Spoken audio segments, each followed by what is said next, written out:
Ya, jadi selamat siang sekali lagi.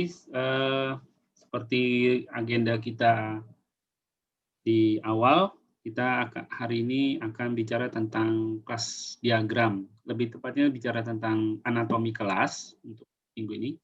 Anatomi kelas, kemudian bagaimana melakukan kelas analisis dengan cara noun analisis, ya. Jadi ada dua yang akan kita pelajari hari ini. Pertama tentang anatomi kelas. Kita udah lihat kemarin tentang kelas diagram, tentang use case diagram, ada di sisi sebelah kiri dari keseluruhan diagram UML. Dia bicara tentang dynamic view, tampilan dinamis dari sistem, dan bicara tentang perilaku dari sistem. Sementara hari ini kita akan mulai masuk ke kelas diagram, yang fokusnya bukan pada perilaku dari sistem, bukan tentang dynamic view, tapi static view. Bicara tentang struktur hierarki yang membentuk sistem itu.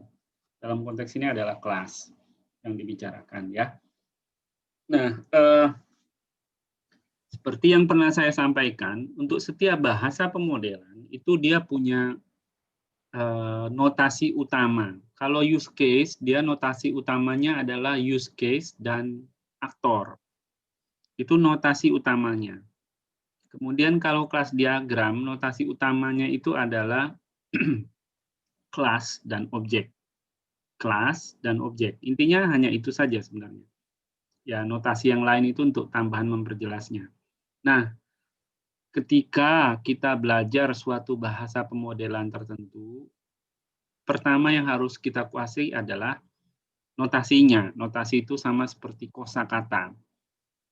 Notasinya apa? Terutama yang notasi utamanya apa gitu, apa prinsip dasarnya dalam notasi itu, seperti yang lalu kita pelajari itu. Kemudian setelah tahu apa notasi utamanya, notasi itu menggambarkan konsep dalam diagram itu, kita juga bicara tentang sintaktisnya. Kalau di belajar bahasa Indonesia atau belajar bahasa Inggris, itu namanya grammar, tata bahasa.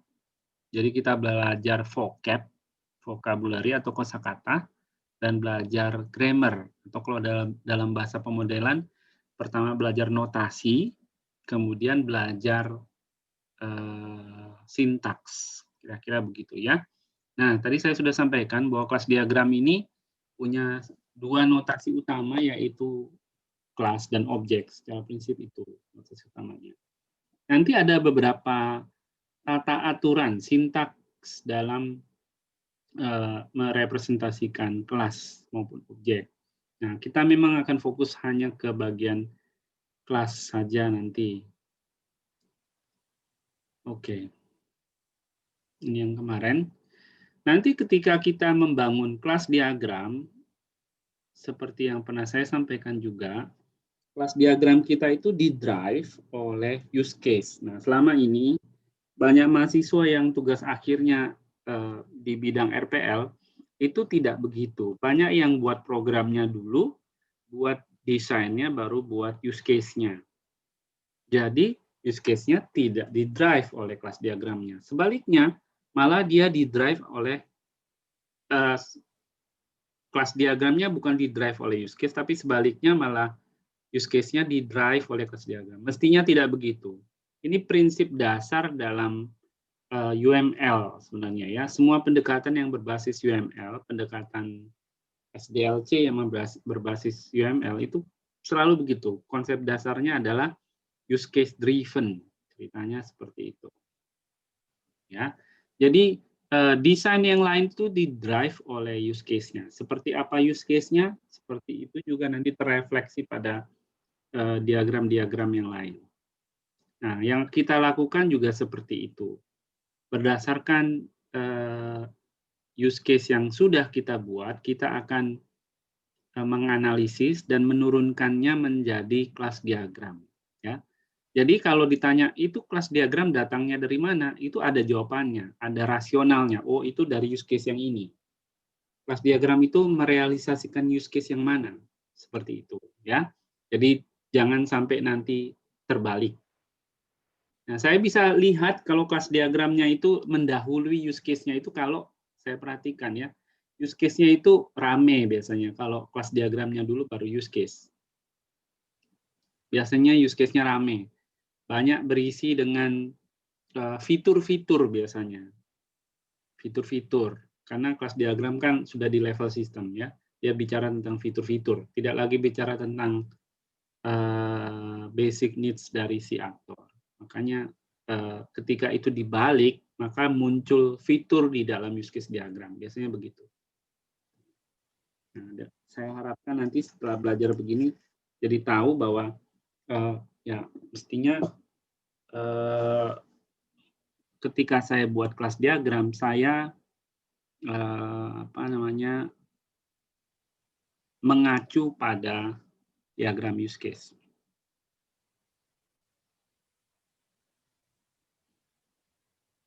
Oke. Nah, apa itu kelas?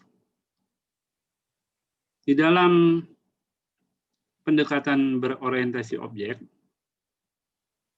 kelas itu adalah sebuah tipe atau modul. Tipe atau modul. Jadi tipe itu bicara seperti struktur data gitu. Ya.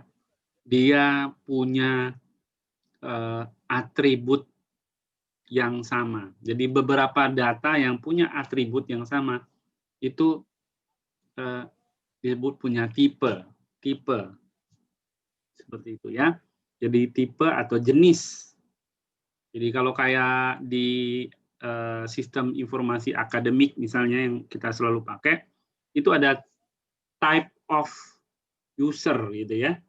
Tipe-tipe user. Tipe-tipe user itu ada apa kalau di sana? Oh, ada mahasiswa, ada dosen, ada pendik. Itu tipe. Kenapa saya bisa buat dia tipe seperti itu? Karena dia punya atribut yang sama. Orang-orang yang berada dalam tipe-tipe tertentu itu, kalau dia tipenya dosen, dia punya atribut yang sama. Nah, kelas itu juga dianggap sebagai sebuah modul. Modul itu artinya dia self-contained. Self-contained itu apa ya bahasa Indonesianya? Kayak satu paket gitu, satu yang kamu bisa pindah-pindah. Ya itu satu paket itu. Jadi dia satu kesatuan. Segala sesuatu yang dia butuhkan di dalamnya, ya ada di situ. Satu paket, satu kotak, satu box, satu package, atau apalah istilahnya ya. Jadi kelas itu seperti itu. Satu paket. Dalam konteks pendekatan berorientasi objek ini. Nah, nanti kita harus bisa bedakan antara objek oriented sama relasional. Ya. Nah, nanti saya jelaskan itu. Karena banyak orang yang salah berpikir. Karena ini soal prinsip dasarnya dalam pemodelan. Nah, apa saja sih komponen atau elemen dalam sebuah kelas? Nah, seperti digambarkan di sini, kelas itu digambarkan biasanya dalam bentuk rectangle ya, persegi panjang. Seperti ini. Dia utamanya terbagi dalam 3 bagian utama. Paling atas itu adalah identitasnya, namanya biasanya labelnya. Di paling atas itu untuk kelas ini contohnya adalah kelas point. Nama kelas biasanya mengikuti camel case. Jadi kalau dia satu kata huruf pertama di kata itu harus huruf besar. Kalau dia terdiri dari 2 kata, berarti setiap kata itu huruf pertamanya harus huruf besar dan tidak boleh dikasih spasi. Ya, misalnya apa? Vice manager misalnya gitu ya. Vice manager berarti V-nya huruf besar, M-nya huruf besar, jangan dikasih spasi. Nah, biasanya kelas label di kelas yang bagian komponen kompartemen istilahnya, kompartemen paling atas itu bukan cuma berisi nama dari kelas, tapi juga berisi stereotype. stereotype dari kelas tersebut. Kelas ini jenis apa lagi? Jadi kelas itu bisa punya jenis, namanya stereotype. Jadi kelas-kelas bisa kita stereotyping-kan, gitu ya. Jadi dia punya stereotype. Nah, jadi di kompartemen paling atas bisa berisi nama, bisa berisi stereotype. Juga kompartemen paling atas itu bisa juga berisi apa ya?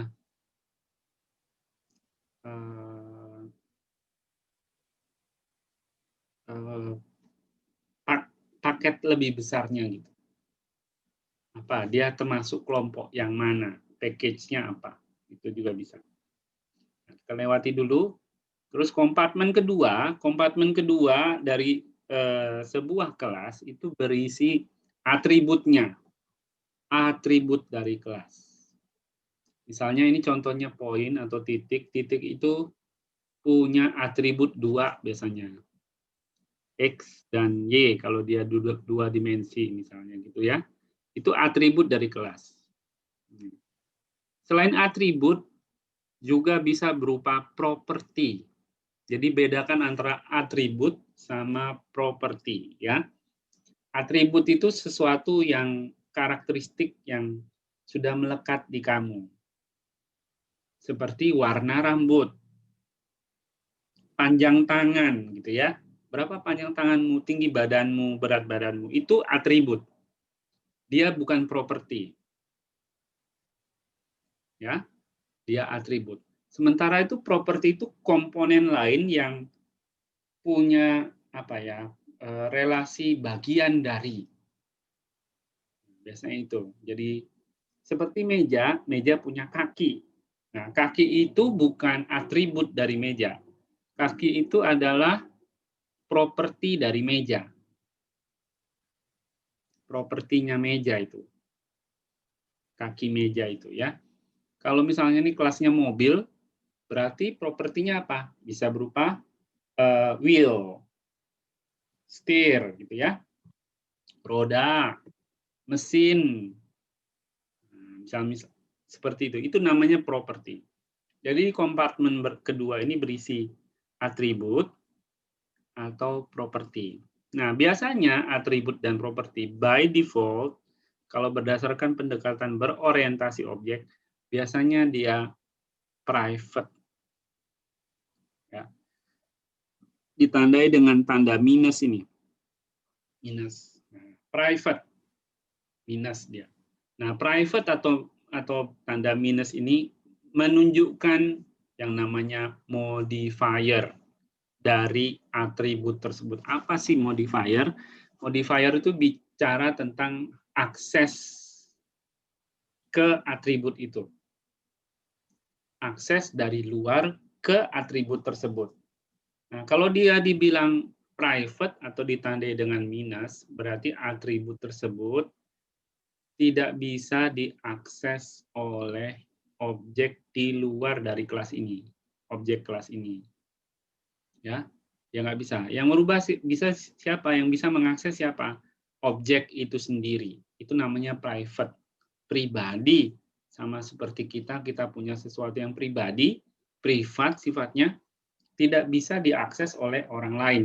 Orang lain kalau mau mengakses itu harus lewat kita dulu. Nah, itu namanya private. Seperti dompet misalnya gitu ya.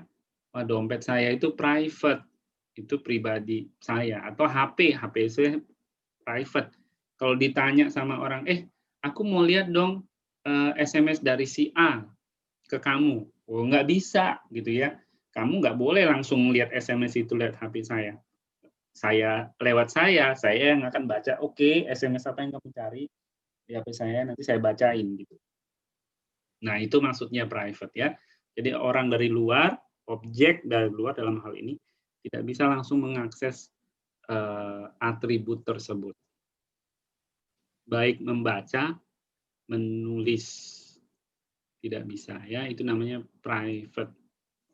Nah, jadi tadi saya sudah bilang by default dia private kalau untuk atribut atau properti by default. Berarti Pak bisa tidak privat, bisa. namanya public. Ditandai dengan angka plus, tanda plus seperti yang di bawah itu. Ini ya. Nah, saya sekalian masuk ke kompartemen yang ketiga.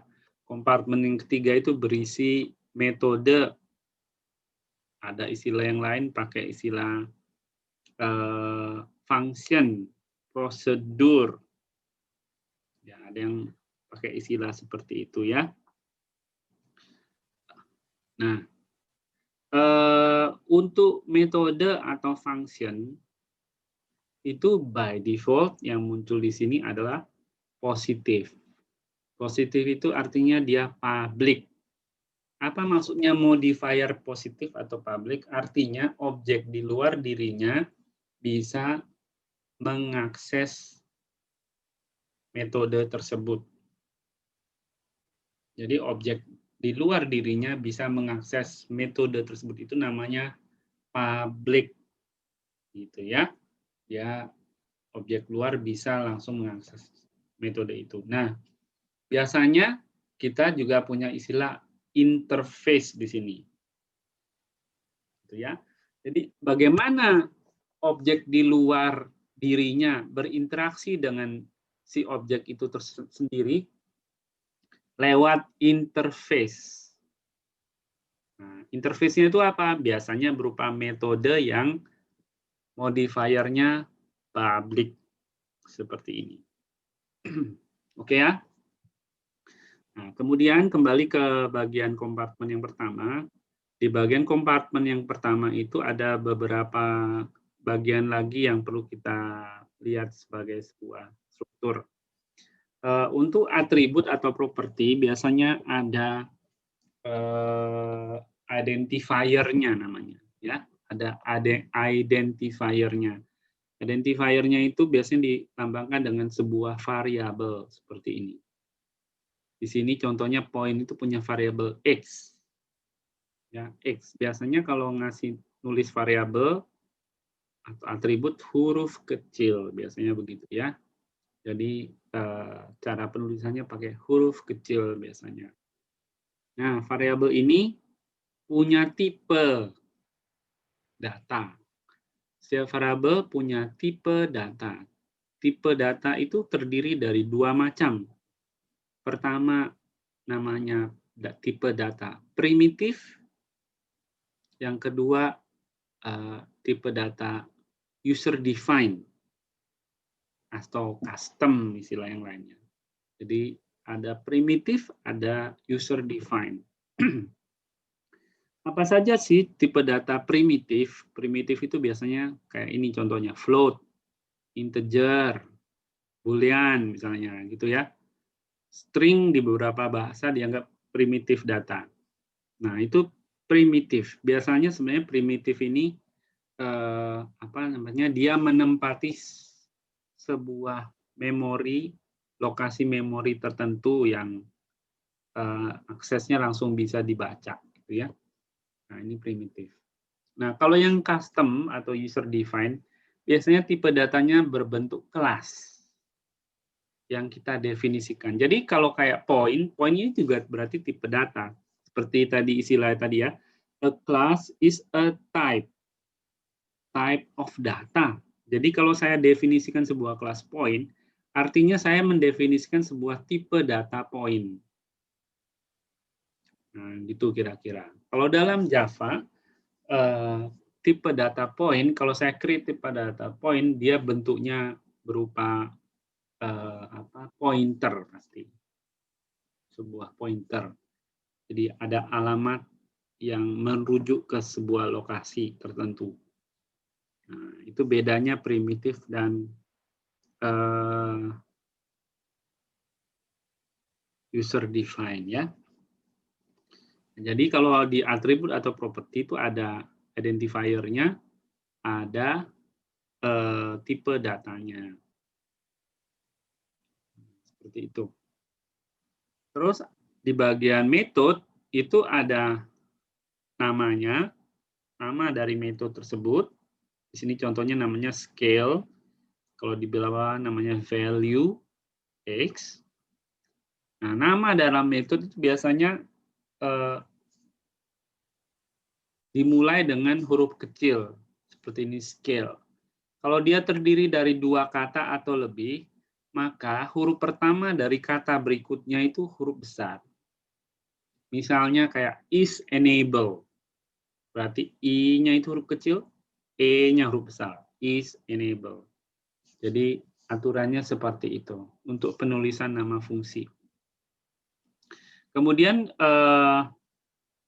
bagian berikutnya itu berisi parameter, ini namanya, atau ada yang pakai istilah argumen, ya, parameter atau argumen. Nah, jadi sebuah metode bisa punya 0 atau lebih argumen atau parameter. Ya, 0 atau lebih argumen atau parameter. Dan setiap parameter atau argumen terdiri dari identifier-nya sama tipe datanya. Identifier-nya sama tipe datanya. Seperti ini ya. Nah, di bahasa, kalau di Java, cara penulisan di code nanti untuk sebuah deklarasi atribut atau metode tidak sama seperti di C++ kalau sudah ada yang pernah pegang C++ ya, berbeda. Dan itu mungkin sudah kalian pelajari. Oke, kemudian sebuah metode bisa punya return value. Return value. Nah, contohnya seperti value X ini. Dia punya return value berupa float. Artinya nanti kalau saya panggil value X, maka nanti dia mengembalikan sebuah nilai dengan tipe data float. Gitu ya. Nah, sementara yang scale itu kita lihat tidak ada ditandai apa tipe datanya. Oh, berarti bisa diasumsikan tipe datanya tidak terdefinisi. Gitu ya, belum terdefinisi, bisa begitu juga. Nah, ada beberapa bahasa pemrograman, bahasa pemodelan yang tools-nya itu tidak memaksa kita untuk mengisi return value-nya. Nah, it's okay katanya belum didefinisikan. Tapi kalau memang belum didefinisikan, kita bisa asumsikan dia tipenya void. Void itu bukan berarti tidak ada, void itu artinya ya tidak terdefinisi, kira-kira begitu. Jadi kalau saya pakai void, saya tidak perlu, saya boleh mengembalikan sebuah nilai apapun itu sebenarnya secara prinsip begitu. Dan kalau saya tidak kembalikan pun, ya itu sebenarnya kembalian juga artinya ya. Ada sebuah nilai yang kembali yaitu nol, kira-kira begitu. Atau kalau di bahasa tertentu kalau tidak ada didefinisikan, dia return-nya itu arbitrary type, bisa begitu ya. Nah, ini struktur dari kelas. Tadi sudah saya bahas soal visibility, kemudian apa namanya, nama, atribut, dan operasi atau metode tadi. Nah, tadi ada juga kalau tadi kelas punya stereotype, metode juga bisa punya stereotype. Perhatikan di sini dia bisa menandai stereotype dari sebuah metode. Kalau dia tandai berarti seperti ini contohnya update. Oh, berarti scale ini adalah sebuah metode yang akan mengupdate nilai dari atribut si point. Nggak tahu yang mana. Pokoknya nanti fungsinya metode ini akan mengupdate sebuah atribut dari point. Makanya dia tandai update. Kalau query, oh berarti query itu berarti dia nanya informasi. Metode ini akan mengembalikan sebuah nilai yang ada di dalam point, atribut atau propertinya. Kira-kira begitu. Dan ini sifatnya, stereotype itu sifatnya optional, tidak wajib dituliskan ya.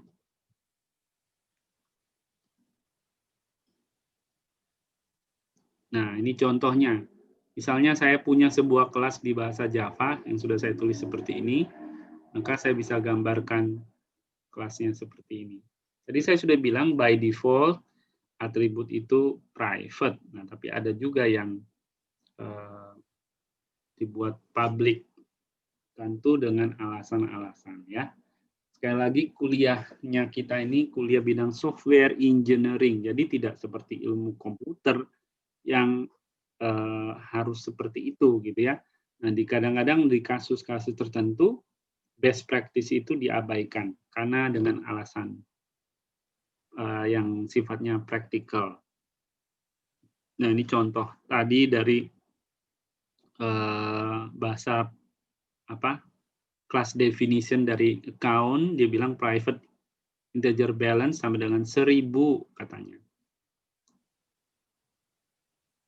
Balance yang ini. Ya, balance-nya katanya integer, dia bilang ini sebuah constant value. Makanya dibuat public supaya bisa tahu semua objek di luar tahu bahwa minimum balance-nya harus 1000. Itu ya. Atribut yang lain adalah owner, tipenya string. Kemudian di bawahnya ada method. Nah, method juga bisa private. Kalau method ini hanya boleh dipanggil sama objek itu sendiri, seperti ini ya. Nah, biasanya di awal-awal pemodelan kelas, metode-metode private itu tidak disebutkan. Biasanya begitu, karena kita belum tahu apa yang diperlukan oleh kelas tersebut untuk dilakukan secara internal. Yang kita tahu biasanya hanya interface-nya saja. Tadi saya sudah bilang kalau interface antar muka untuk komunikasi antar objek itu didefinisikan dengan public. Sekali lagi biasanya ya, tidak, ini bukan rumus. Oke.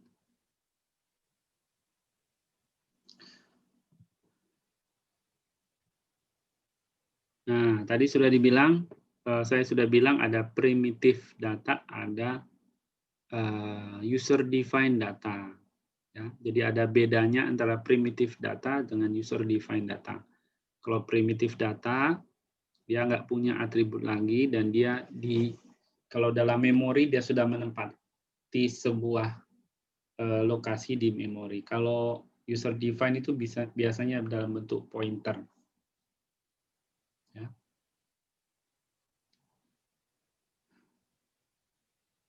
Saya ya mungkin dari sisi code kalian sudah pernah belajar bahasa Java sebelumnya. Ini prinsip-prinsip saja. Nah, ini relasi. Di dalam kelas diagram ada beberapa relasi yang kita sebut dengan asosiasi. Association relation, relasi yang sifatnya asosiasi. Kapan saya bilang bahwa kelas A atau kelas B itu punya relasi? Ketika dia punya asosiasi. Ya. Nah, ketika ada asosiasi, dia bicara tentang roles, peran masing-masing kelas dalam relasi tersebut atau asosiasi tersebut. Kemudian ada visibility, siapa yang bisa mengakses atau melihat kelas yang lain, dalam hal ini sebagai objek. Terus multiplicity atau kardinalitas kalau dalam pemodelan data, ya. Berapa banyak objek yang bisa berasosiasi dengan objek yang lain. Nah, itu multiplicity. Kemudian ada agregasi komposisi. Siapa yang menjadi bagian dari apa? Kemudian ada static role, terus navigation, arah dari asosiasi itu. Kemudian kualifikasi, terus ada association class. Mungkin kita dalam sebuah asosiasi, nanti mungkin saja kita merepresentasikan asosiasi itu dalam sebuah kelas. Nah, ini contoh-contoh penjelasan tadi. Roles, peran. Nah, cara penulisannya begini. Jadi dalam sebuah asosiasi atau relasi tadi, setiap kelas itu biasanya punya peran. Nah, kalau mau menuliskan peran dari kelas A dalam relasi antara A dan B, biasanya ditulis di sisi yang A. Kalau mau menyebutkan role dari B, kita akan nulisnya di sisi yang B. Kira-kira begitu. Ya. Nah, kemudian ada agregasi. Agregasi itu menjelaskan tentang siapa yang menjadi bagian dari apa.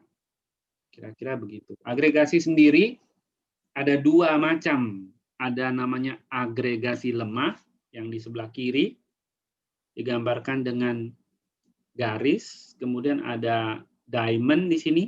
Nah, ini namanya diamond. Diamondnya itu transparan.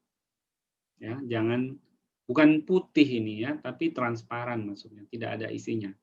Sementara agregasi kuat digambarkan dengan sama garis dan diamond, tapi diamondnya ada solid fill-nya, solid istilahnya ya, seperti ini.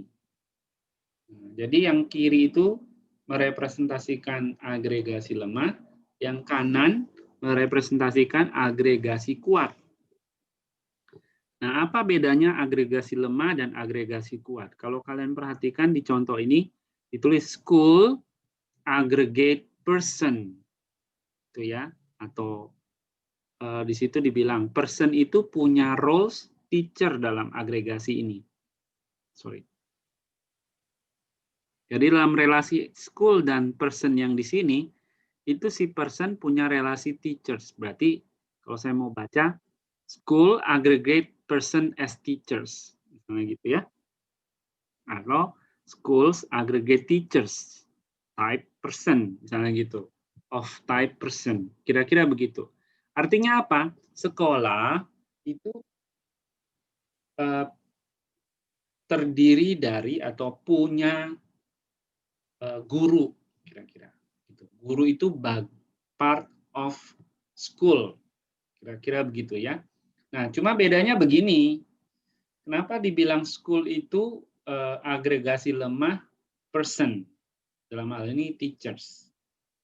Sementara di sebelah kanan, building, bangunan, itu agregasi kuat dengan room, ruangan. Nah, kok bisa? Ya, karena kenapa saya bilang dia agregasi lemah? Karena si person eksistensinya tidak bergantung sama school. Objek person itu. Role-nya teachers mungkin iya, tapi objek personnya itu tidak bergantung dengan school-nya. Artinya begini, misalnya nih ya, ITS itu kan punya atau terdiri dari banyak dosen. Saya termasuk salah satunya. Nah, kalau saya bilang bahwa eksistensi dosen, person tadi, tidak bergantung sama school, itu artinya begini, kalau misalnya school-nya tidak ada, saya itu tetap ada, bukan jadi hilang. Objek saya ini, dosen ini. Objek saya itu tetap ada. Itu kenapa disebut dia agregasi lemah. Karena eksistensi saya itu tidak bergantung pada eksistensi ITS. Kalau ITS-nya nggak ada, ya saya tetap ada. Itu ya, itu agregasi lemah. Nah, sementara contoh agregasi kuat, building dan room, bangunan punya banyak ruangan, katanya begitu. Bangunan punya banyak ruangan. Nah, dia bilang building itu agregasi kuat ruangan. Artinya apa? Keberadaan ruangan, eksistensinya itu bergantung sama keberadaan dari building. Eksistensinya building. Nah, bayangkan coba ya, kita punya gedung informatika itu ya, itu kan ada banyak kelas-kelasnya. Nah, kalau gedungnya roboh, dirobohin, apakah kelasnya ada? Nggak ada. Jadi ruangan itu dia tidak bakal ada kalau nggak ada bangunannya. Kalau ada bangunan, bisa ada ruangan. Tapi tidak mungkin ada ruangan tanpa bangunan. Nggak mungkin. Ruangan itu eksistensinya bergantung sama bangunannya. Nah, nanti tolong coba dipikir, apalagi contoh-contoh begitu ya. Mana contoh agregasi kuat, mana contoh agregasi lemah. Nah, di sini juga ditunjukkan soal kardinalitas atau multiplicity dari relasi ini. Di school dan person, dibilang bahwa multiplicity-nya school dan person, school di dalam relasi ini adalah 0 dan banyak. Sementara yang orang ini satu atau banyak. Dia bilang bahwa setiap sekolah bisa punya ya minimal ada satu. Mana ada sekolah yang nggak punya guru, katanya gitu kan. Nggak mungkin lah ada sekolah itu nggak punya guru. Kalau nggak punya guru bukan sekolah namanya. Jadi minimal harus ada satu katanya, atau lebih.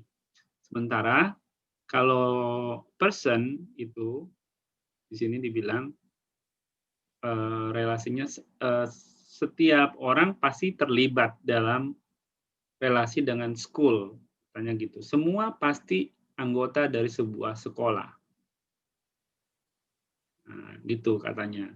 Semua pasti, tapi satu orang guru bisa saja ngajar di banyak sekolah. Ya, perhatikan bahwa di sini ada angkanya ada 2 bagian, ada 0 bintang, ada 1 bintang. Gitu ya. 0 bintang ini artinya dalam relasi ini bisa saja ada sekolah yang tidak terlibat dalam relasi ini. Tapi kalau multiplicity-nya many gitu ya. Ini sama seperti many to many.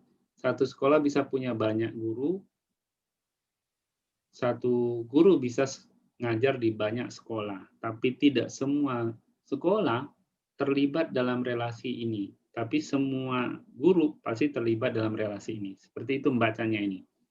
Sementara yang di sebelah kanan ini, building ini, yang satu cuma angkanya hanya angka depan satu ini aja, tidak ada banyaknya, tidak angka keduanya. Sementara yang ini satu dan banyak. Itu ya. Ini artinya semua berpartisipasi, room-nya semua berpartisipasi. Maksimalnya ini cuma satu.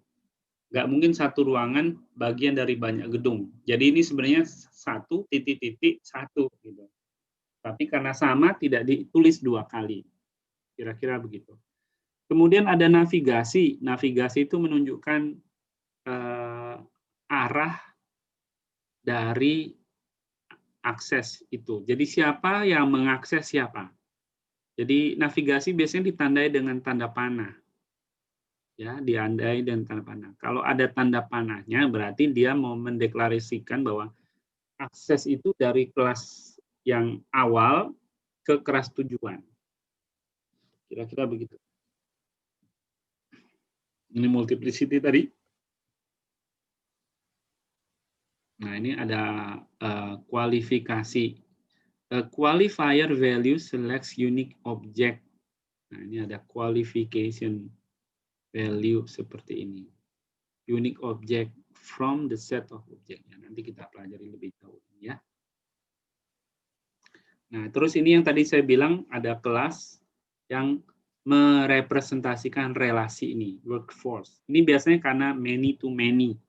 Kalau dia many to many, kemudian dia punya atribut lain dalam relasi itu, biasanya orang buat jadi sebuah kelas seperti ini. Konsepnya seperti itu ya. Nah, terus saya mau ngomong sesuatu dulu sebelum kita lanjut ke agregasi hierarki. Kita harus bisa membedakan antara kelas di dalam object oriented dengan entity di dalam database. Semua sudah kuliah database sekarang? Sudah kuliah basis data? Sudah ya? Basis data yang kalian pelajari itu adalah basis data relasional itu sebenarnya. Namanya relational database. Ya, yang kalian pelajari. Entah DBMS-nya mau pakai apapun, mau Oracle kayak, ada yang pakai Postgre atau MySQL atau SQL Server. Nah, database-database yang ada sekarang itu umumnya adalah database relasional. Nah, di dalam database relasional ada 2 notasi yang utama, yaitu entity dan relation. Nah, ada bedanya konsep entity dan kelas, ya. harus bisa kita bedakan antara entity dan kelas. Entity itu seperti ember. Ya. Ember yang isinya adalah misalnya kelereng yang isinya adalah item yang sejenis. Jadi entity itu seperti ember. Dia tempat penampungan. Ya. Jadi kalau saya punya tabel student itu seperti ember. Isinya adalah student-student. Data student. Kumpulan data student. Isinya, ada isinya. Nah, kalau kelas itu bukan ember. Kelas itu seperti alat cetak. Ya, kalau pernah perhatikan ibunya mungkin pernah buat kue alat waktu buat kue itu biasanya ibu-ibu punya alat cetak. Ya. Jadi kalau mau cetak kue tertentu dia pakai alat cetak itu terus mampatkan, cetak tak tak tak tak. Nanti setelah dimampatkan itu keluarlah hasil kuenya sesuai dengan cetakan itu tadi. Jadi itu bedanya antara kelas dan template, kelas dan entity. Kelas itu seperti template, dia cetakan, dia tidak menampung objek. Jadi kalau mau nyari objek, jangan cari di kelas. Nggak ada. Karena dia cetakan. Nah, sementara kalau entity, konsepnya itu seperti ember. Kalau mau nyari student di tabel student, ya ketemu. Bisa kamu cari di situ. Gitu ya. Jadi ini tolong nanti diingat-ingat ketika nanti mendesain. Karena nanti biasanya ada yang salah persepsi sehingga yang didesain juga nanti keliru. Ya. Oke. Nah, ini nanti hari ini kita belajar bagaimana membuat class aggregation. Seperti ini bentuknya, siapa jadi bagian siapa. Dan juga ada class association nanti yang kita akan buat. Apa hubungan satu kelas dengan kelas yang lain. Ya. Nah, itu dulu. Nanti kita belajar objeknya. Sekarang ambil kita belajar yang berikutnya nanti soal polymorphism dan lain-lain nanti. Sekarang kita masuk ke kelas analisis.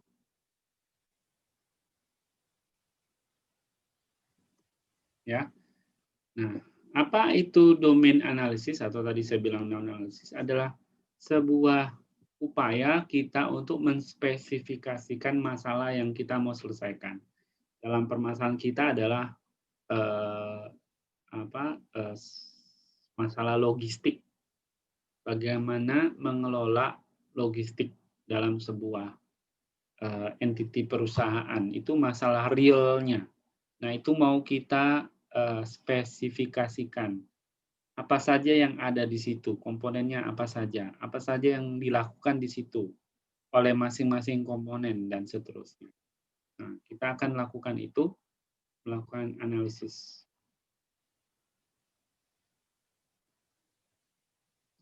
Nah, di dalam domain analisis ini ada 3 langkah yang kita lakukan. Pertama adalah modeling structure of the problem domain. Ini yang mau kita lakukan hari ini. Kemudian modeling requirements, itu yang nanti kita pelajari berikutnya. Kemudian modeling behavior, itu yang kita pelajari di langkah berikutnya lagi. Itu kira-kira ya. Nah, 3 ini yang akan kita lakukan. Analisis domain dari masalah yang mau kita selesaikan. Hari ini yang kita pelajari hanya yang bagian pertama ini. Create class diagram dengan memodelkan struktur dari masalah. Nah, bagaimana cara memodelkan struktur dari masalah? Nah, ini ada metode namanya noun analysis. Ya.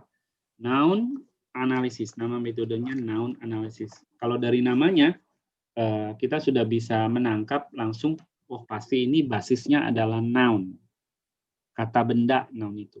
Nah, Sebelum kita masuk, saya mau mengingatkan dahulu, ya. Mungkin dulu waktu sekolah, mulai SD, SMP, SMA kali, menganggap pelajaran bahasa Indonesia itu pelajaran nomor kesekian. Kalau itu cara pandang yang kurang tepat, ya. Ya, ini kalian kan masih kuliah, ya. Jadi cara pandangnya walaupun sudah agak lama cara pandang itu dipegang, tapi tidak salah kalau diingatkan sekarang supaya jangan berlanjut. Semua pelajaran itu penting secara prinsip, semuanya penting. Nah, di dalam belajar segala macam pelajaran, sebenarnya ada dua dasar yang ilmu yang harus kalian gunakan, yang kalian perlukan untuk belajar semua pelajaran yang lain. Jadi semua mata pelajaran itu pada prinsipnya dasarnya dua itu. Ada dua ilmu pelajaran yang kamu pelajari di sekolah yang jadi dasarnya. Ya, terlepas dari mau bilang oh ada pelajaran agama, oke, ya. Itu untuk dasar kepercayaan dan itu sifatnya privasi, oke. Yang saya bicarakan tentang dua dasar yang sifatnya universal, gitu ya, universal. Apa itu? Yang pertama adalah himpunan. Himpunan itu dasar segala macam teori-teori yang ada. Semuanya asalnya dari himpunan. Makanya teori himpunan itu penting. Dan kita tadi sedikit belajar tentang himpunan. Nah, kalau kita kuat dengan belajar himpunan, kita kuat nanti belajar algebra. Aljabar. Aljabar itu dasarnya juga himpunan, sangat kental. Maupun materi yang lain, aljabar linier, matematika diskrit, sampai nanti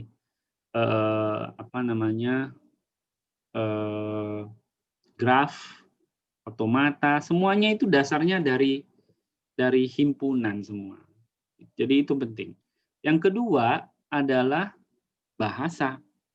Bahasa itu atau linguistik itu adalah salah satu dasar yang perlu kita pelajari, harus dikuasai. Itu dasar buat yang lain-lain, karena filosofi dari banyak materi yang lain itu ya dasarnya ada di bahasa. Bahasa itu punya filosofi yang mendasari ya ilmu filosofi. Kamu nggak bisa ngomong filosofi kalau kamu nggak punya pengantar bahasanya. Jadi ada filosofinya. Sama seperti tadi saya bilang, belajar pemodelan kalau untuk kelas diagram itu ada dua yang dikuasai, satu notasi, satu tata bahasa. Itulah konsepnya linguistik gitu ya. Konsepnya linguistik, semuanya itu seperti itu. Oke. Nah, kembali ke sini, untuk pengerjaan tugas ini kita harus bisa atau mengerti konsep dasar dalam bahasa, yaitu jenis kata. Di bahasa itu ada jenis kata. Jenis kata itu ada macam-macam. Yang jelas ada kata benda, ada kata kerja, kata sifat, kata keterangan, ada kata sambung, ya, ada tanda baca. Nah, itu semua dasar dari jenis kata. Ada, kalau di bahasa Inggris ada partikel namanya. The, kalau di Indonesia kan nggak ada ya. Gantinya itu itu, ini, itu kalau di bahasa Indonesia. Suatu, kalau di bahasa Inggris ada partikel namanya. Nah, itu jenis kata harus kita kuasai. Beda bahasa, jenis katanya ada bedanya. Kayak tadi saya bilang, Indonesia nggak punya partikel. Terus nggak punya auxiliary. Kita nggak punya auxiliary loh. Nah, beda dengan bahasa Inggris. Nah, kalau bahasa Latin, mereka lebih kompleks lagi dari bahasa Inggris. Biasanya bahasa-bahasa yang tua, itu mereka punya kompleksitas lebih tinggi. Gitu ya. Nah, bahasa-bahasa yang tua cenderung punya kata dasarnya bahasa yang tua itu cuma terdiri dari satu suku biasanya. Satu suku aja sudah ada nama katanya. Sebagai contoh saja, bahasa Inggris yang tidak terlalu tua itu ya. Nah, kata-kata dasar dalam bahasa Inggris itu biasanya cuma satu suku. Misal, see. Kalau bahasa Indonesia apa? Lihat. Nah, kita ini termasuk bahasa yang muda. Nah, biasanya bahasa-bahasa muda itu untuk satu kata dasar saja dia terdiri dari beberapa suku kata. Ya, bahasa Inggris tadi see, walk, talk, eat, drink, semuanya satu suku. Apalagi kalau itu bahasa Latin ya, lebih lagi. Bahasa yang lebih tua seperti itu kurang lebih. Sama seperti bahasa Mandarin juga begitu. Nah, saya nggak menguasai bahasa di Timur Tengah, entah Arab, entah Syria atau apa, nggak tahu jadi saya. Tapi dugaan saya kurang lebih sama karena bahasa-bahasa itu termasuk bahasa yang tua. Bahasa Iran, bahasa Irak itu bahasa yang tua. Anyway, nah di sini kita harus tahu mana itu kata benda dan kata kerja dan kata-kata jenis yang lain. Nah, bagaimana langkah kita melakukan kelas analisis, domain analisis ini menggunakan noun analisis ya. Nah, langkahnya simple sekali. Pertama, kita kumpulkan dulu deskripsi tentang sistem itu. Nah, biasanya itu ada di vision dokumen, ada di term of reference dokumen, semuanya di deskripsi tentang sistem. Itu kita kumpulin dulu. Mungkin juga ada di hasil wawancara, barangkali ya, kita wawancara orang, terus hasil wawancara itu kita tuliskan. Nah, itu semua deskripsi tentang sistem itu kita kumpulin dulu. Kemudian langkah berikutnya adalah mengidentifikasi kata benda atau frase kata benda. Kata benda atau frase kata benda. Ada bedanya antara kata benda dan frase kata benda. Kalau bahasa Inggris itu noun dan noun phrase. Ya, noun dan noun phrase.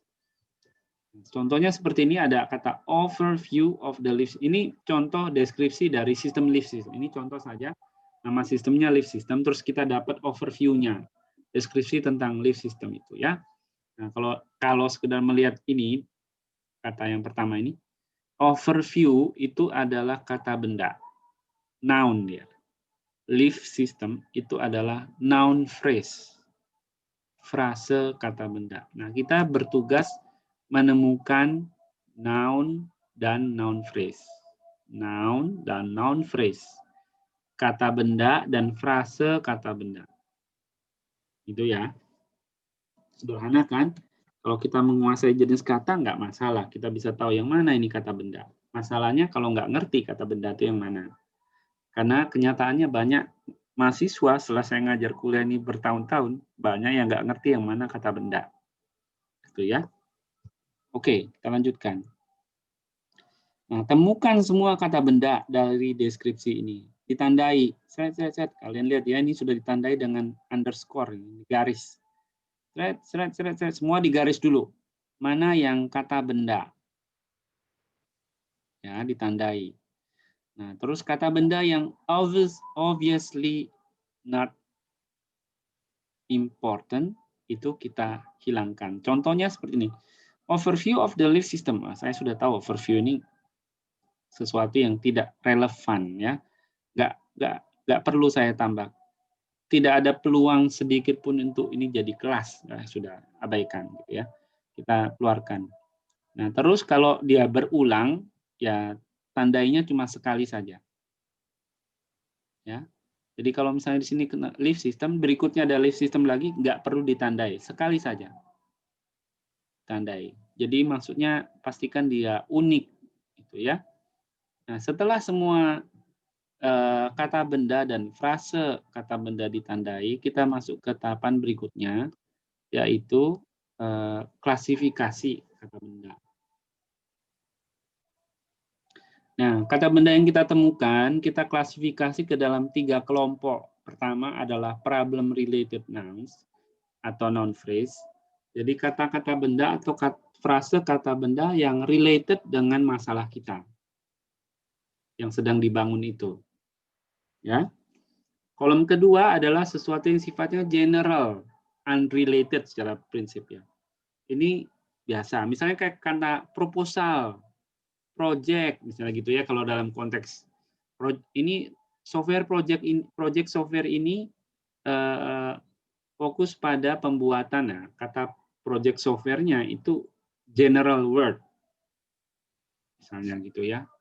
Itu general word. Atau ada beberapa buku yang menceritakan tentang permasalahan dari sistem ini, misalnya gitu. Oh, buku di situ itu general noun atau dalam hal ini noun. Nah, itu termasuk yang general. Umum, tidak spesifik buat problem kita ini.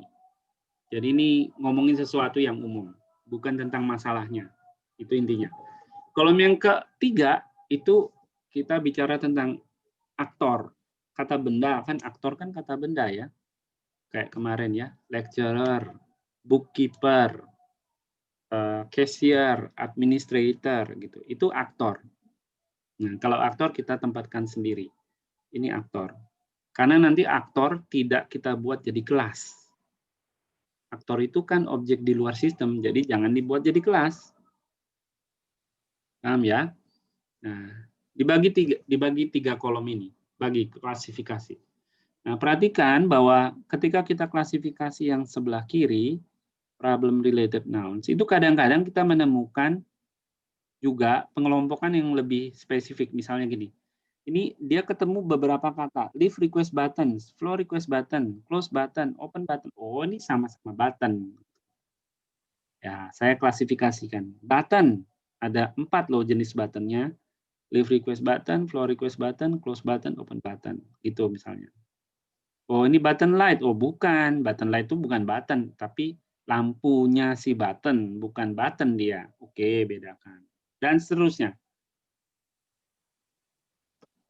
Nah, sampai sini ya. Setelah diklasifikasi, mana yang kelas, kita juga perlu untuk mengidentifikasi mana dari kata benda ini yang bukan kelas, tapi dia sebenarnya atribut dari sebuah kelas.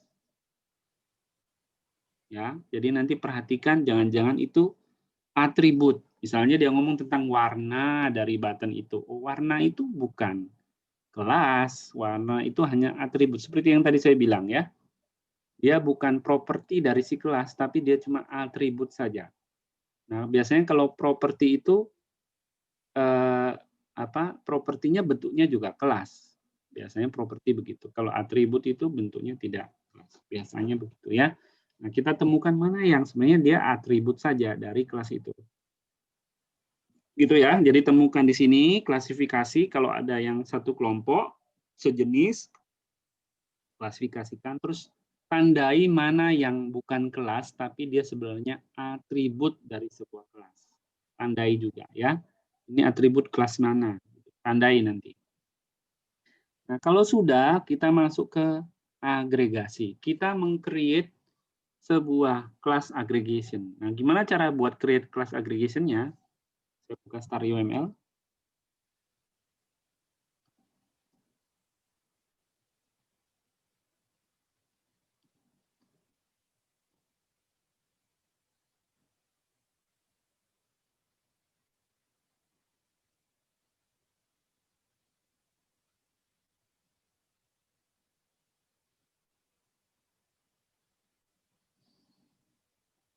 Oke.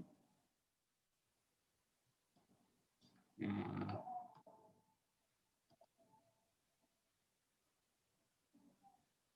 buka yang sudah ada open recent.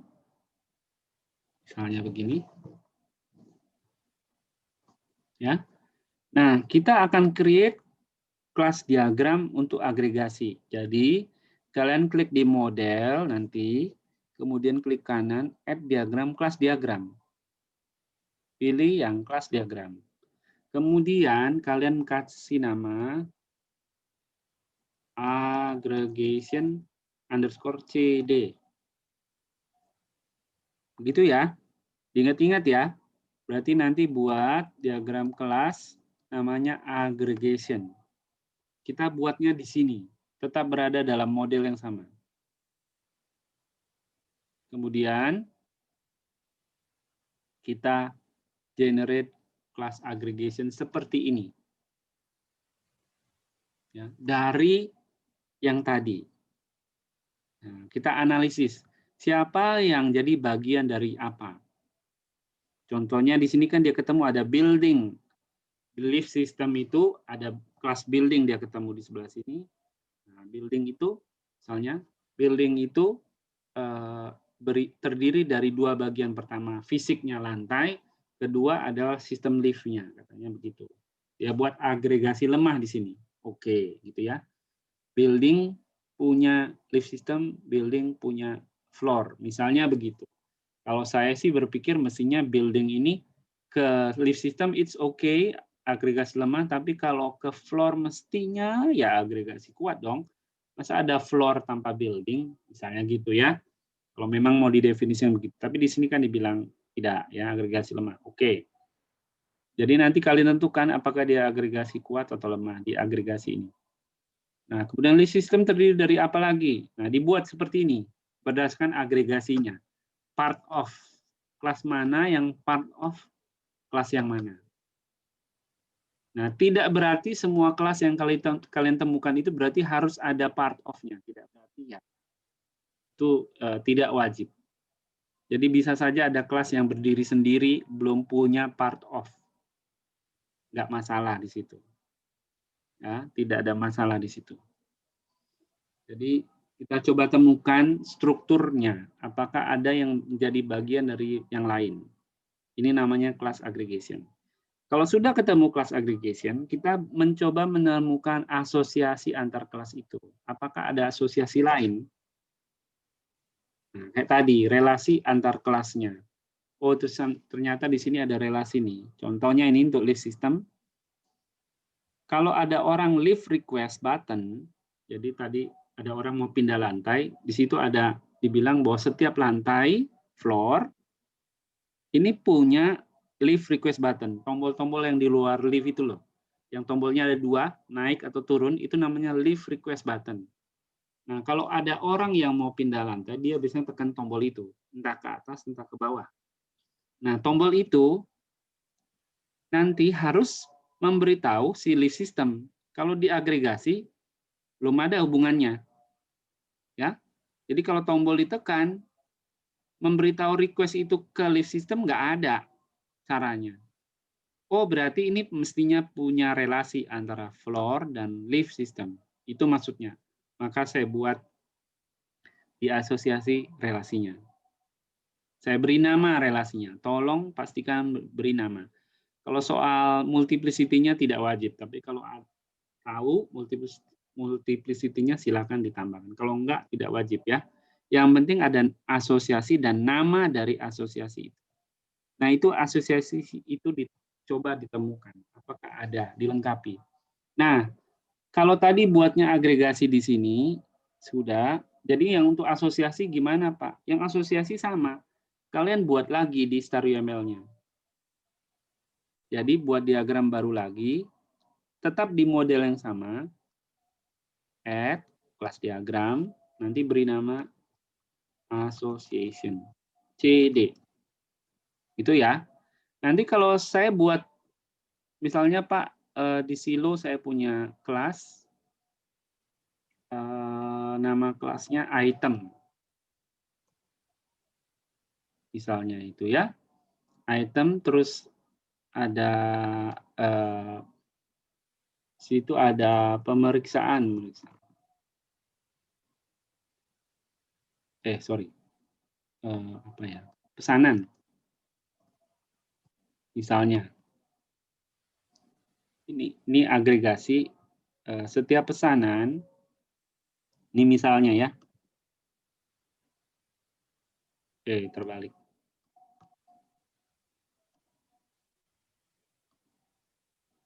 Setiap pesanan terdiri dari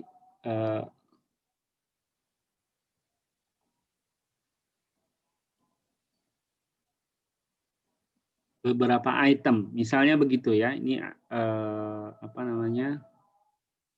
Agregasinya tadi. Sorry. Saya remove dulu. Delete. Ya. Mestinya di sini.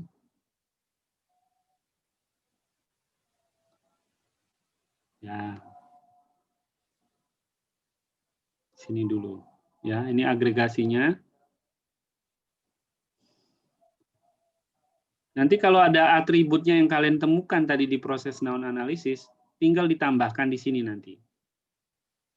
Cara nambahnya ya tinggal klik kanan di kelasnya, kemudian add, di sini ada atribut. Kalau dia method, add operation. Misalnya atributnya satunya ada nama item misalnya gitu ya. Nama itemnya apa? Oh, kalau saya mau buat public, dia mestinya private, Pak. Oke. Kemudian tipenya apa? String.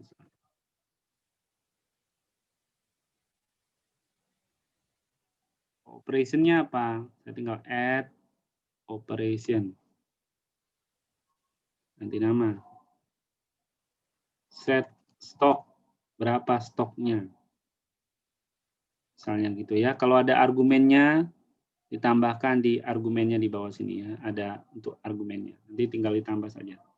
Tinggal diklik sini, kemudian add parameter. Nah, parameternya misalnya amount. Type-nya integer. Nah, begitu ya. Nah, misalnya ini saya selalu buat di agregasi. Sorry, saya rubah aja namanya.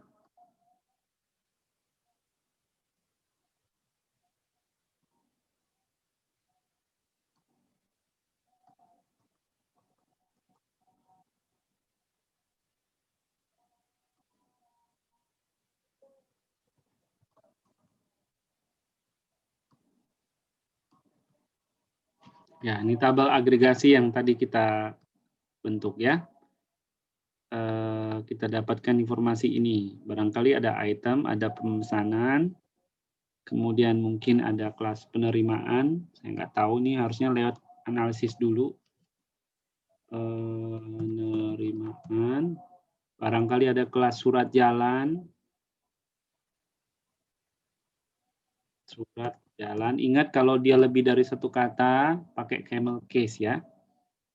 Misalnya seperti ini. Wah, ini nggak ada hubungannya. Penerimaan ini, oh bisa juga nih. Penerimaan itu seperti ini. Ada itemnya.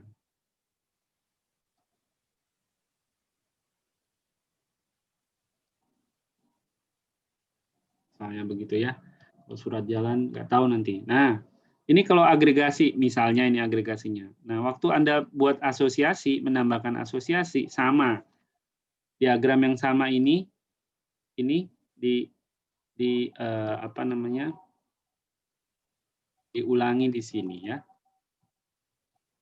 Nanti tinggal ditambah asosiasinya. Misalnya tambah asosiasi baru seperti ini. Nah, perhatikan bahwa waktu saya nambah asosiasi, di diagram asosiasi, di bagian yang agregasi tidak muncul. Karena diagramnya dibuat lebih duluan daripada yang asosiasi. Makanya nanti cara membuatnya dibuat dulu yang agregasi ya. Agregasi itu hanya berisi seperti tadi. Seperti ini. Ya, agregasinya dulu dibuat seperti ini. Siapa yang part of apa? Mungkin agregasi lemah atau kuat. Kalau sudah ketemu, sudah selesai, baru buat asosiasinya, tambahkan asosiasinya. Caranya seperti yang saya tunjukkan tadi. Jadi, pertama buat agregasi seperti ini. Apa aja kelas-kelasnya, cantumkan di sini. Tidak harus semua kelas itu punya relasi agregasi, tidak masalah ya. Kalau memang tidak ada, tidak ada. Baru nanti di asosiasi, itu kalian copy semua yang diagregasi, Masukkan di asosiasi, baru tambahkan asosiasinya seperti ini. Beri nama nanti.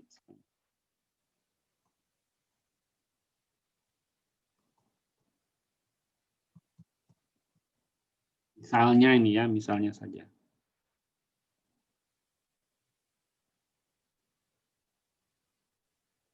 Paham ya? Apakah jadi untuk kasus kalian deskripsinya ini bukan diambil dari vision dokumen karena kita tidak punya vision dokumen. Yang kita punya adalah dokumen SRS sama UCS-nya. Artinya apa? Untuk deskripsi, kita ngambilnya bukan hanya dari SRS, apalagi hanya dari skenario. Tidak. Yang kita ambil deskripsinya itu mulai dari tentu skenario ini. Skenario pasti diambil. Terus ini use case, brief description-nya. Terus kalau ada functional non-functional sudah ada isinya, diambil. Kalau tidak, berarti ngambilnya dari setiap use case description ini. Yang ini. Nah, bagian mana yang bisa kita ambil? Yang kalian ambil adalah bagian section 2, ini. Ya. Kemudian section 3, kalau ada 4, 5, dan 6. Jadi setiap use case specification mulai dari 2, 3, 4, 5, 6 itu di analisis noun-nya. Paham ya? Jadi kalau saya punya 4 UCS, ya berarti semua section 2, 3, 4, 5, 6-nya itu saya lakukan noun analisis. Paham ya?